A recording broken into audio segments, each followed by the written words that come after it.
छठवीं सदी के दौरान अरब के अंदर परिवर्तन की बयार शुरू हो चुकी थी। अर्थात जहां छठी सदी से पहले कुछ कबीले खाना बदोश थे, चारागाह और खजूर की तलाश में जगह जगह घूमते थे, तो वहीं छठी सदी तक आते आते इन कबीलों ने व्यापार को अपना पेशा बनाया। और ऐसा परिवर्तन सबसे ज़्यादा पश्चिमी अरब के मध्य भाग में देखने को मिलता है, जिसे हिजाज कहते हैं।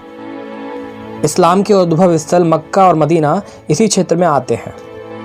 अरब लोग कई कबीलों में बटे हुए थे और प्रत्येक कबीले का नेतृत्व एक शेख के द्वारा किया जाता था। प्रत्येक कबीले के अपने खुद के देवी देवता होते थे जो बुतों के रूप में देवालयों में पूजे जाते थे। ये कबीले कुछ शहरों में बस गए थे और व्यापार खेती बाड़ी का काम करने लगे थे। इन्हीं शहरी बस्तियों में व्यापारिक केंद्र के रूप में जो सबसे ज़्यादा महत्वपूर्ण बस्ती थी वो थी मक्का। मक्का की महत्ता उसके तीर्थ स्थल के होने की वजह से भी थी। मक्का का मुख्य धर्म स्थल एक वर्गाकार ढांचा था जिसे काबा कहते हैं। काबा में मूर्तियां और अन्य चीज़ें थीं जिन्हें विभिन्न कबीले मुकद्दस मानते थे। उन मुकद्दस चीज़ों में एक काला पत्थर भी शामिल था जो वहां की दीवार में लगा था, और हर साल एक खास समय में लोग यहां तीर्थ करने आते थे। काबा को एक ऐसी पवित्र जगह माना जाता था जहां हिंसा वर्जित थी और यहां आए सभी तीर्थयात्रियों को सुरक्षा प्रदान की जाती थी। तीर्थ यात्रा और व्यापार ने खाना बदोश और बसे हुए कबीलों को एक दूसरे के साथ बातचीत करने और अपने विश्वासों और रीति रिवाजों को आपस में बांटने का मौका दिया।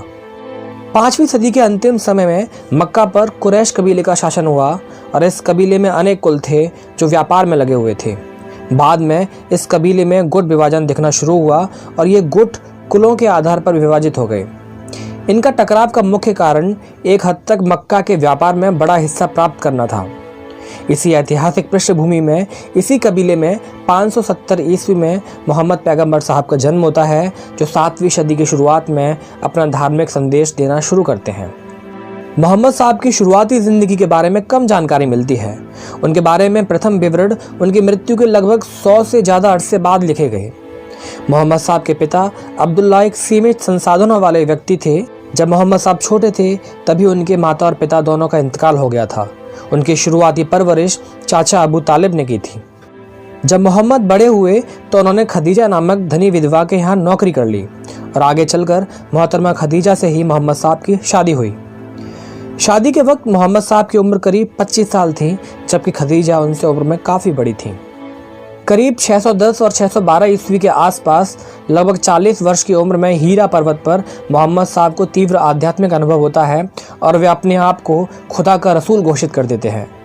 मोहम्मद साहब ने ऐलान किया कि वे अल्लाह के दूत या पैगंबर हैं और अल्लाह के संदेश उनके जरिए ही इंसान तक पहुंचाए जा रहे हैं। इन्हीं ईश्वरीय संदेशों या श्रुतियों पर मुसलमानों का धर्म ग्रंथ कुरान आधारित है।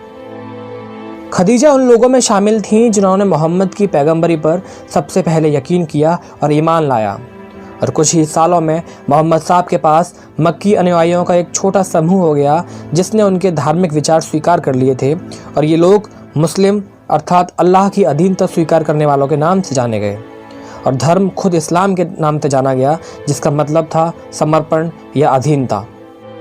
पैगंबर मोहम्मद साहब के संदेश ने मक्का के उन लोगों को विशेष रूप से प्रभावित किया जो अपने आप को व्यापार और धर्म के लाभों से वंचित महसूस करते थे और एक नई सामुदायिक पहचान की बाट देखते थे, और जो इस धर्म सिद्धांत को स्वीकार कर लेते थे उन्हें मुसलमान कहा जाता था।